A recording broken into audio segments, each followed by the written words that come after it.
Hello, dear students. Good morning to all of you. Today we are going to start a next topic, properties of materials. All right.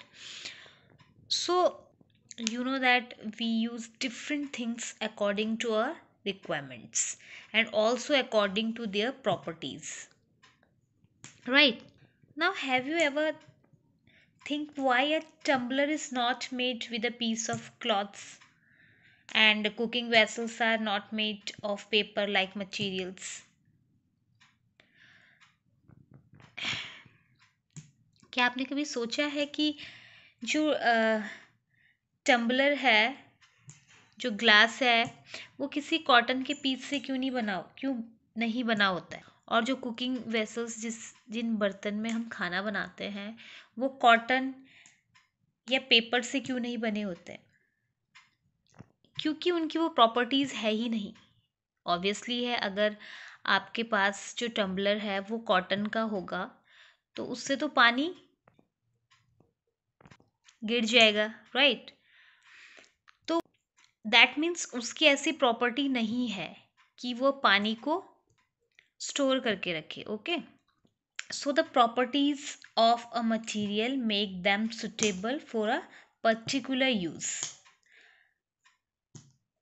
हर एक material की अपनी property होती है और वही property किसी भी मटेरियल्स को पर्टिकुलर यूज़ के लिए सुटेबल बनाती है. ठीक है, जैसे कि अभी मैंने भी डिस्कस किया यहाँ पे कि आप टम्बलर में पानी रखेंगे तो क्या होगा, उससे पानी गिरेगा, राइट?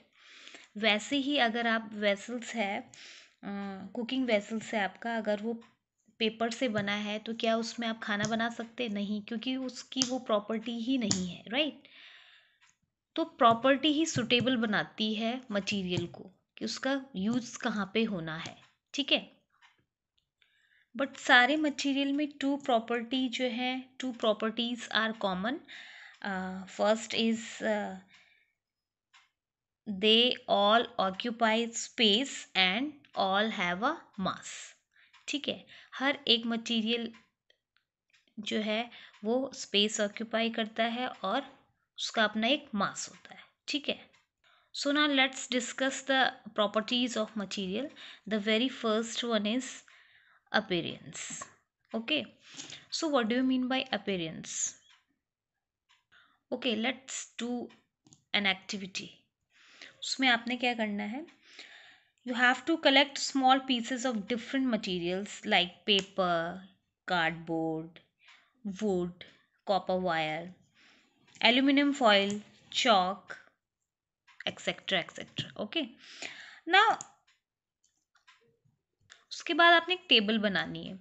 देन आपने मटेरियल्स जो आपने कलेक्ट करे हुए हैं उनके नेम इधर लिखने हैं. ठीक है, जैसे paper, copper wire, chalk, aluminium foil. ठीक है ना.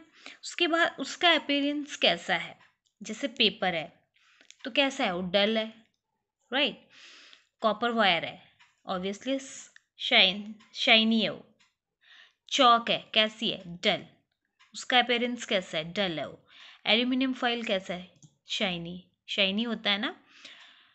तो यहाँ पे आप देखेंगे कि कुछ मटेरियल्स ऐसे हैं जो शाइनी है, ठीक है, एंड कुछ ऐसे हैं जो डल है. ओके, तो जो मटेरियल्स शाइनी होते हैं उन्हें कहते हैं lustrous, lustre. So here you see some materials appear too shiny and some are dull. और आपने यहाँ पे ये भी देखा, जो मटेरियल होते हैं जिनमें लस्टर है, मतलब जो जिनका शाइनी सरफेस है, वो मोस्टली मेटल्स के बने होते हैं. Okay, aluminium foil is a metal, aluminium is a metal and copper is a metal. तो इनमें क्या होता है? शाइनी सरफेस होता है इनका, right? So some materials appear too shiny here and some are dull. Okay, so materials that have luster are usually metals. like iron, copper, aluminium, gold are some example of metals. तो आपने देखा होगा gold है, वो चमकता है ना, gold shine है उसमें, एल्यूमिनियम है, कॉपर है, शाइनी सरफेस होते हैं। ओके। और कुछ ऐसे भी होते हैं, आपने जैसे देखा होगा कि अगर हम सिल्वर की बात करते हैं, तो जो सिल्वर की बनी चीज़ें होती हैं वो स्टार्टिंग में तो शाइन, ऑब्वियसली उसमें काफ़ी शाइनिंग रहती है, लस्ट्रस मटेरियल है वो भी, बट आफ्टर सम टाइम वो डल होने लग जाते हैं। वो डल क्यों होते हैं? Because of the action of air and moisture on them. Air and moisture से की वजह से उनका जो अपीयरेंस है वो डल होने लग जाता है। Okay.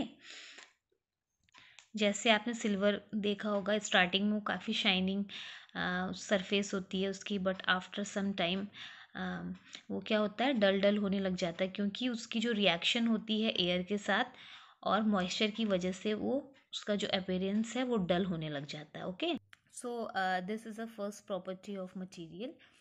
Some materials have shiny surface, some materials have dull surface. Okay, shiny surface जो mostly materials होते हैं वो metals के बने होते हैं, एंड डल सरफेस में आपका पेपर आ गया, चौक आ गया, ठीक है ना। तो this is a first property of materials. Okay. Now the next one is hardness. Second one is hardness.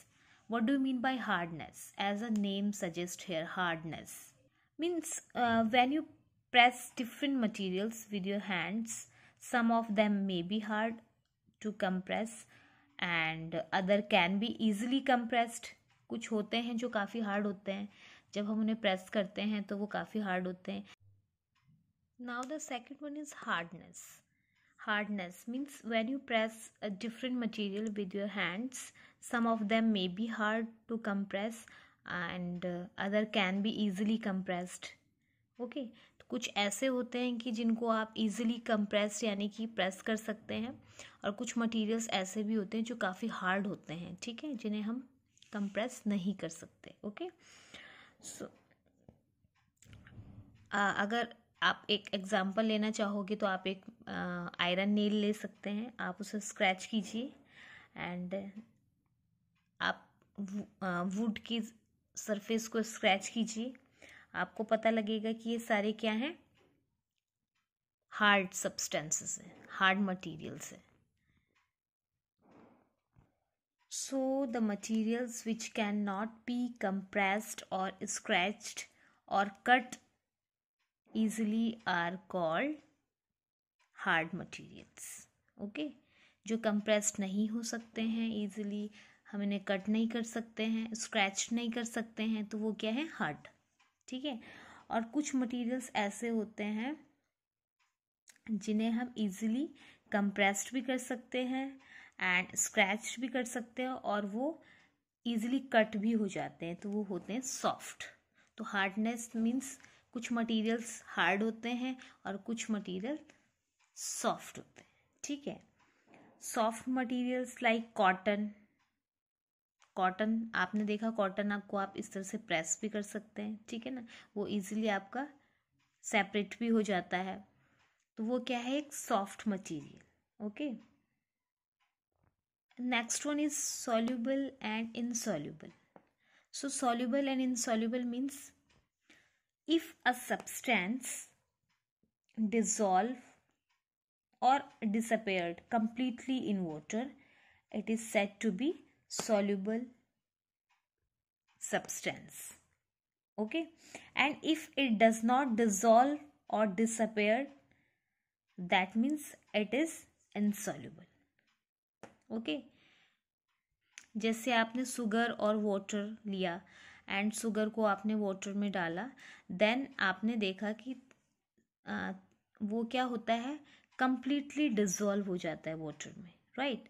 तो जब वो कंप्लीटली डिजोल्व हो रहा है, दैट मीन्स वो क्या है, सॉल्युबल सब्सटेंस. ओके. और कुछ ऐसे होते हैं जो इनसॉल्युबल होते हैं, लाइक आपने सैंड ले लिया, सैंड एंड वाटर को मिक्स किया, क्या सैंड वाटर में मिक्स हो जाएगी, कंप्लीटली डिजोल्व हो जाएगी? नहीं, वो सेटल डाउन हो जाती है बॉटम में, राइट।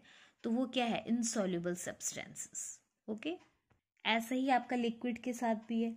लिक्विड मीन्स अगर आप देखो कि कुछ लिक्विड ऐसे हैं जो वाटर में कंप्लीटली डिजोल्व हो जाते हैं। जैसे सपोज आपने विनेगर ले लिया, तो विनेगर वाटर में कंप्लीटली डिजोल्व हो जाता है, सॉल्युबल है, ठीक है। अगर आपने कोकोनट ऑयल ले लिया या फिर आपने मस्टर्ड ऑयल ले लिया, तो क्या ये वाटर में डिजोल्व हो जाएगा? नहीं, ये इनसॉल्युबल है, ये वाटर में डिजोल्व नहीं होता है। आपने देखा होगा कि ये ऊपर फ्लोट करता है, ठीक है। सो ये क्या है, insoluble substance. So third one property is soluble and insoluble. some substances are completely dissolved in water, that is known soluble substances, and some are not dissolved completely, is known as insoluble substances. All right, ऐसा ही आपके gases के साथ भी है। Liquid में आपने देखा कि आपका mustard oil and coconut oil क्या फ्लोट हो रहा है, that is insoluble substance. And आपका अगर हम विनेगर ले रहे हैं, लेमन जूस ले रहे हैं, तो वो सॉल्युबल हो रहा है, तो मतलब कंप्लीटली डिजोल्व हो रहा है, तो that is a soluble substances. लेकिन अगर हम गैस की बात करते हैं, तो गैसेस में भी some gases are soluble in water. जैसे आपका ऑक्सीजन एंड कार्बन डाइऑक्साइड है, ये क्या है, वाटर में सॉल्युबल है, ठीक है। ओके, तभी तो जो वाटर में प्लांट्स रहते हैं, एनिमल्स रहते हैं, वो सरवाइव कर पाते हैं, ठीक है। और सम गैसेस जैसे आपकी नाइट्रोजन है, वो वाटर में सॉल्युबल नहीं है। ओके, सो वो इनसॉल्युबल गैस है। Now the third one property is object may float or sink in water. As you know that कुछ ऑब्जेक्ट ऐसे होते हैं जो वाटर में फ्लोट करते हैं, और कुछ ऐसे होते हैं जो वाटर में नीचे सिंक हो जाते हैं। If you drop an iron nail in water, it will sink, but a piece of wood will float on water. तो कुछ मटेरियल्स ऐसे होते हैं जो वाटर में फ्लोट करते हैं, कुछ ऐसे होते हैं जो बॉटम में सिंक हो जाते हैं, ठीक है ना। अगर आपने एक बीकर में पानी लिया है और उसमें आपने आयरन नेल डाली है, तो आप देखोगे कि वो आपके नीचे सिंक हो गई है। अगर आपने एक स्टोन डाला है, उसमें स्टोन क्या होंगे, नीचे सेटल डाउन हो जाएंगे, मतलब नीचे सिंक हो जाएंगे, ठीक है। और कुछ ऐसे होते हैं कि जो ऊपर फ्लोट करने लग जाते हैं। We can say that those materials which float in water are lighter in weight than those material which sink in water. Means जो मटेरियल वाटर में फ्लोट कर रहे हैं, उनका वेट क्या है, लाइट है, उनके कंपैरिजन जो वाटर में सिंक हो गए हैं। Okay, so a substance which is denser than water will sink in water, and a substance which is less denser than water will float in water. Now the next one is transparency. Okay, so transparency में आपने तीन चीज़ें पढ़ी हैं इसमें already, transparent, translucent and opaque, right. So कुछ object ऐसे होते हैं which allow most of the light to pass through it, उन्हें बोलते हैं हम ट्रांसपेरेंट। ओके, जैसे आपका ग्लास हो गया,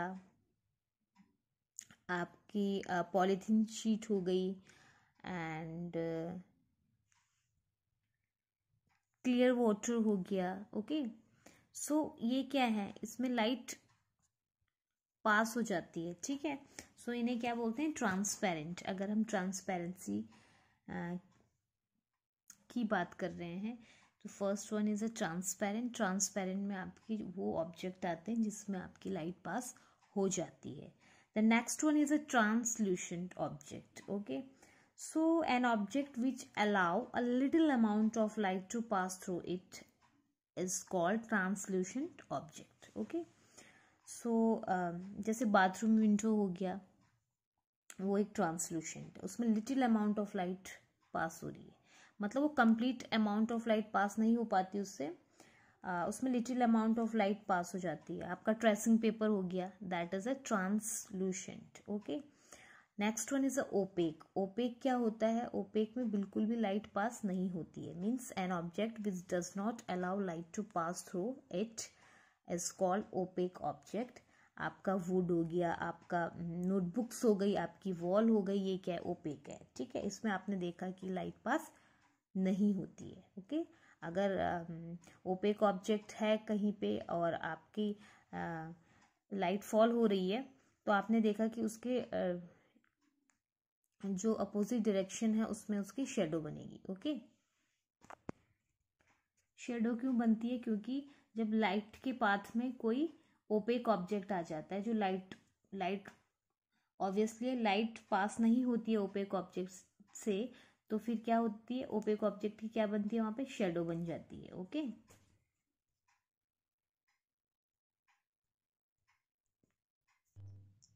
now the next one is states of matter.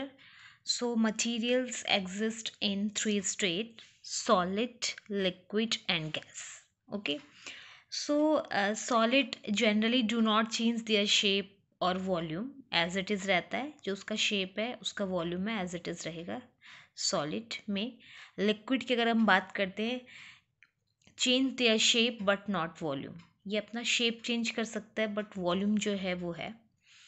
Shape में आप लिक्विड को किसी भी अगर आप बर्तन में डालते हो तो उसी का शेप वो ले लेता है. ओके, गैसेस की अगर हम बात करते हैं, gases easily change their shape and volume. Okay, now अगर हम अरेंजमेंट की बात करते हैं, मॉलिक्यूल्स के अरेंजमेंट की बात करते हैं, तो इन सॉलिड, लिक्विड एंड गैसेस में जो अरेंजमेंट है वो काफ़ी अलग अलग है.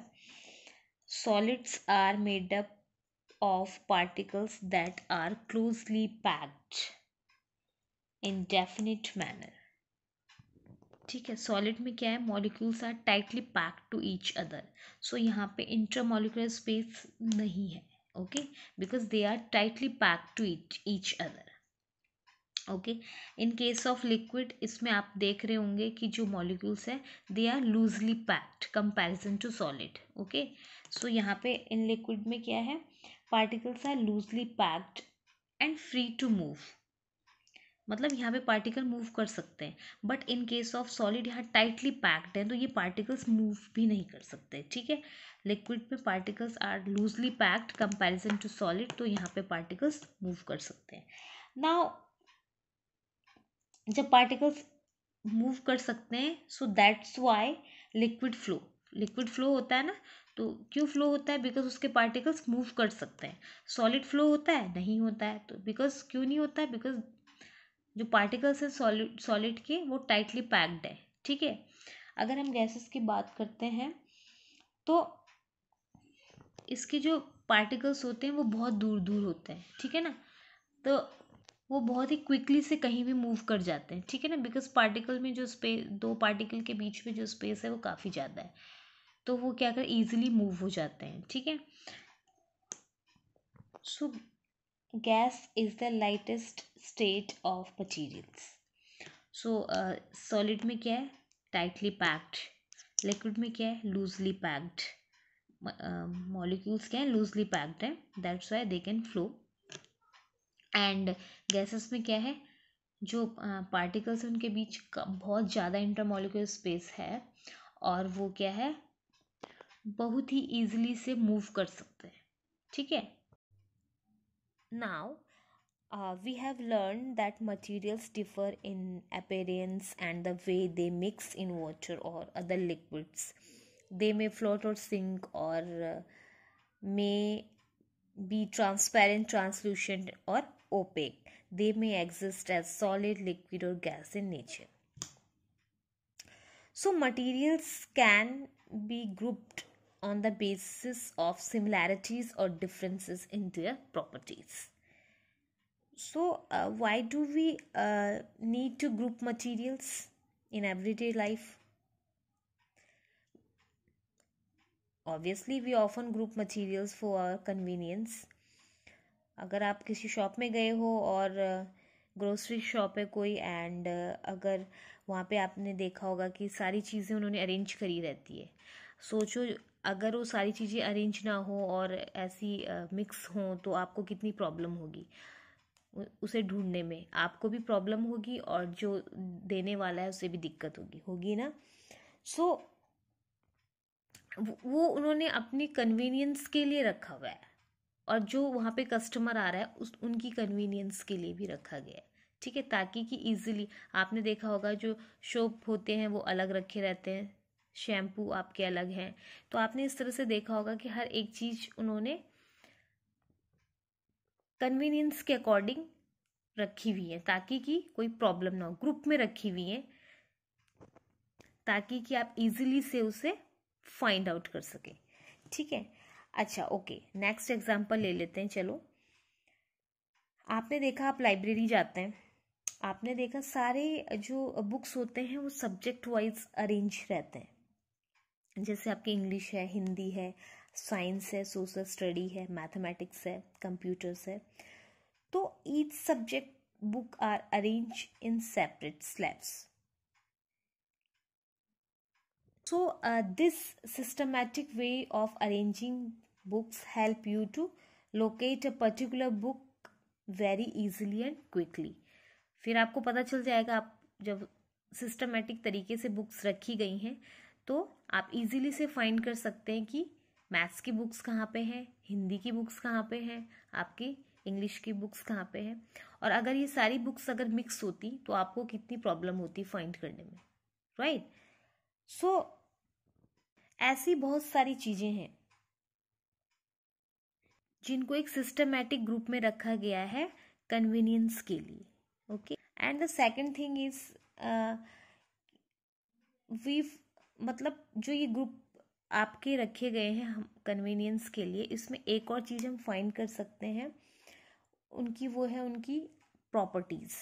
हम उनकी प्रॉपर्टीज़, ऑब्वियसली जिनकी एक जैसी प्रॉपर्टी होगी वो एक जैसे ग्रुप में होते हैं, तो हमें उनकी प्रॉपर्टीज़ फाइंड करने में आसानी होगी, ठीक है। सो इसीलिए ग्रुपिंग ज़रूरी है, क्लासिफिकेशन ज़रूरी है। सिमिलर प्रॉपर्टीज़ की जो चीज़ें हैं उन्हें हम एक ग्रुप में रख देते हैं ताकि कि वो हमारे लिए आसानी हो ढूंढने में, और हमें अगर उनकी प्रॉपर्टी के बारे में जानना है तो वो भी हमें मीन्स हम उनकी स्टडी भी इजीली से कर पाएँ, okay. So that's why classification ज़रूरी है मटेरियल्स का, okay. Now I hope you all have understood.